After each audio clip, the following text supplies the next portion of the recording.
Welcome everyone, Farmer Cop here. This is going to be a new mod map tour of Creative Horizon. This is by Drahervishlus.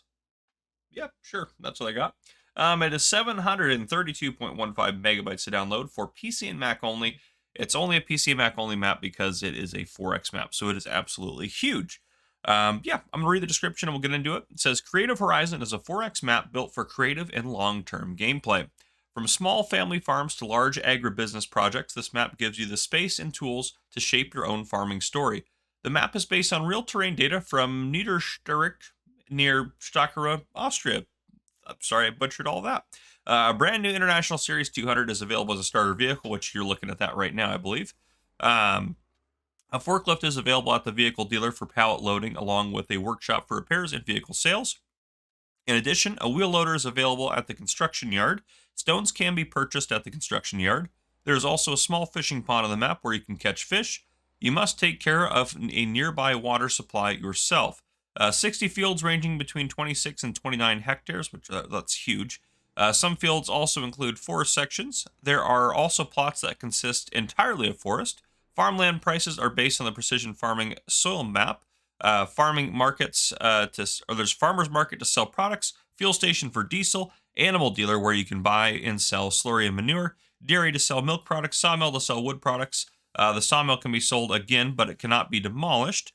4 fields to start missions, one of them designed exclusively for grass missions, deadwood missions at more than 8 locations, timber transport missions at more than 8 locations, 8 destructible rock mission spots, AI traffic on all main roads, which is kind of interesting. And then 32 terrain angles. There are new crops: rye, spelt, triticale, green rye, vetch rye, mustard, humus active, silage maize, flowering catch crop, winter wheat, winter barley, summer barley, alfalfa, and clover, built-in stubble destruction, adjusted sowing and harvest calendar. Additional paintable textures are also available in the game, which is great, especially for maps like this. Cotton and sugarcane are disabled for AI helpers. German license plates, reworked lime texture, additional crops added to animal feed systems. CCM production pack ready. Special thanks to everyone who supported this project and to all prefab creators whose work was used. And no required mods, so there you go. If you look at the map, it is huge. I started this off in new farmer mode, so we started with this chunk of land over here, which has a small field on it. I believe that's a small field with some wheat on it, looks like. Maybe. Summer wheat? Yep, summer wheat over there. But yeah, pretty cool map, actually. It's a very No Man's Land-esque with kind of a twist, I guess, a little bit. So that's kind of how I might describe it. Custom crop calendar, as kind of mentioned. No animal pens to start. There are contracts, as mentioned as well, which is also kind of nice. And unlike like a No Man's Land specific style map, which we don't even have that map anymore, so that's just basically a No Man's Land style map is kind of what we use as a term in the farming simulator community for like a start from scratch or kind of free build map where you can kind of do whatever you want. But yeah. So contracts available as a sawmill, owned or none. So you can do sawmill stuff if you'd like. Obviously, you can place your own productions wherever you'd like. You start off with just the International Series 200 as well, which is kind of interesting. So, yeah. There's the forklift over there. That's the shop trigger. Should have a repair trigger around back. Yep, repair trigger there. Fuel station right here, right next door. This is going to be your farmer's market sell point, I'm assuming. If I zoom in here, it's be easier to see some things.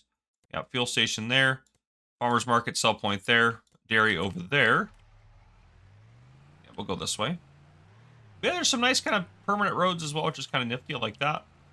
Yeah, dairy point there. It's kind of interesting how they designed the sell points, so it's kind of like loops around to get to places.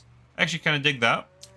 Sawmill right here. And then we also have the animal dealer to the right. So manure trade, slurry trade. You can drive around it here real quick.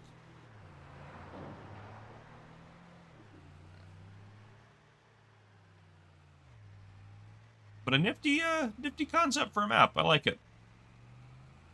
And the AI traffic, I love that. You don't usually have that in kind of maps like this. So, what I think we'll do to take a look around some of the stuff here, I'm assuming that's the field with the grass on it. But what we'll do is we'll just kind of, I think we'll go right out to here, over, down along here, over, and then we'll see our kind of starting area and field right down over there. I think that's what we'll do. And then I think we'll do a flyover, obviously, after that. But this will be a good way to get us kind of a little bit of a intro into what's going on in the map and get a little bit of a view of it. It's not super flat terrain either. There's definitely some rolling hills and things like that.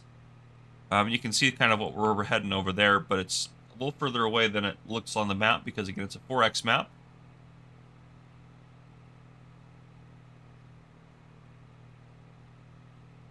But it's quite lovely. I like it. I think it's a good map. It's definitely... I'm trying to find a good... Well, not trying to find a good start from scratch map. There's lots of good ones out there, to be honest. I'm trying to pick one, really, to eventually maybe do a series on. This one, I don't think I would. I think it's too big. And I also, when I try to do my series in general, it doesn't always work out this way. I like to use maps, because obviously I'm doing one on Submerged Sanctuary, which breaks this rule, but I try to use maps that are for all platforms. So that way kind of anyone watching can play and do something similar if they want to along with me. Off to the right here, we have the Wheel Loader, and then we also have, if I zoom in a little bit here, we have the Debris Crusher, Lime Station, and the Stone Vendor. So you can get some stones from there if you'd like to. I'm assuming you just walk up and open this gate. Yep, there you go. Pretty nifty. So a little kind of quarry type area over there. I'm not sure where they're getting their stones, but they pulling them out of the ground or something, I guess. And then I do kind of actually want to take a look at what do we have for painting textures.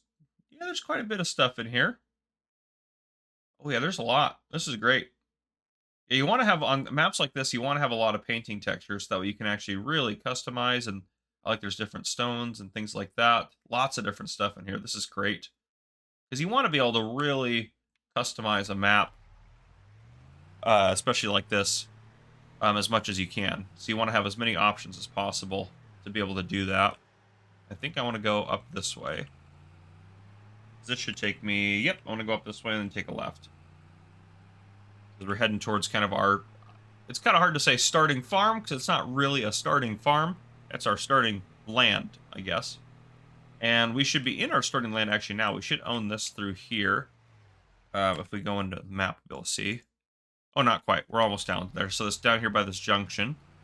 And these dirt roads, I'm kind of curious if you wanted to, could you paint over them? No. Okay, so just be aware of that. You can paint in the middle of them. Kind of. You're just actually getting rid of the grass there, but these are legit roads you're not going to be able to get rid of, which is kind of what I figured. That's the only downside to a really nice road like this. It's hard to paint on a really nice road like that, so you got to kind of add objects. Yeah, still nifty. Come down here, we definitely own all this land, which is a huge chunk of land if you really think about it. I mean, it's 27.7 hectares, and you see it's not very much money, which makes sense. There's nothing on it, so... yeah, and then we have our one little wheat field here. No equipment to work it, but we have it. And this is the fishing pond, it looks like, down there, which I know they mentioned that, but it's kind of hard to, it's not really marked on the map that well. It kind of looks like a grass area, so we'll drive down here and take a look at this. Yeah, look at this down here. I like this. A little grill over here and everything. This might be a little too close to the water. They might have wanted to make this a little bit higher.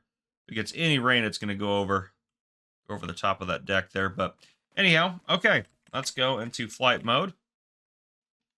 So, obviously got our little fishing pond there. Edge of the map is right out here, right where you can, it's kind of abrupt in a little bit of a way, because if you were working, if you're trying to do stuff with this land out here, that doesn't look great. But the good news is the map is so big that you could really just stay in this portion of it and never have to deal with that. Or work up here if you wanted to go towards the edge, because you have trees on the edge there, and so I bet that'll look a little bit nicer to have the tree kind of barrier. But it's also kind of nifty they worked this into a real landscape, though in real life I'm sure this land is not all empty right here, especially with a massive city right there. I'm sure this is all, maybe not massive city, but a large town or large city there. But I'm sure this is all farmland and things like that in real life, but that's kind of a nifty concept for an idea. I like it. You got quite a bit of forestry, so that's usually a good way to make money on a start from scratch map and stuff like that. But yeah, as you can see, I mean, we're flying full speed. It's going to take us a while to get to the top. Yeah, I think it's well done. It's really nifty. And there's not trees out and kind of scattered about here, which maybe not the most realistic thing, but it's kind of convenient when you're trying to make fields and things like that. And the only downside really is that these roads can't be removed. I think that's the only downside. These ones out here, like, don't really need to be nice dirt roads. They could just be some generic dirt roads that are just painted on. so people could paint over them. Yeah. So up here, if you were working, you wouldn't be able to see the edge. You wouldn't be able to see the town either. So you could really feel like you were in the middle of nowhere. When we went out towards there, that's where the quarry type area is. There's another field right there. We'll head over to take a look at the town from above, and then I think we'll call it there. But yeah, small town here, and all the fields you can buy, at least the chunks of land that they're on, by that. And that looks like it also includes. Oh, it does not include the town area, so you can't place anything additional. I mean, you can place stuff around it. So you could add to the town by buying the land around it and doing that, which is kind of nice. But yeah, so pretty nifty. That's what I got for you guys for today, I think. That is, Creative Horizon.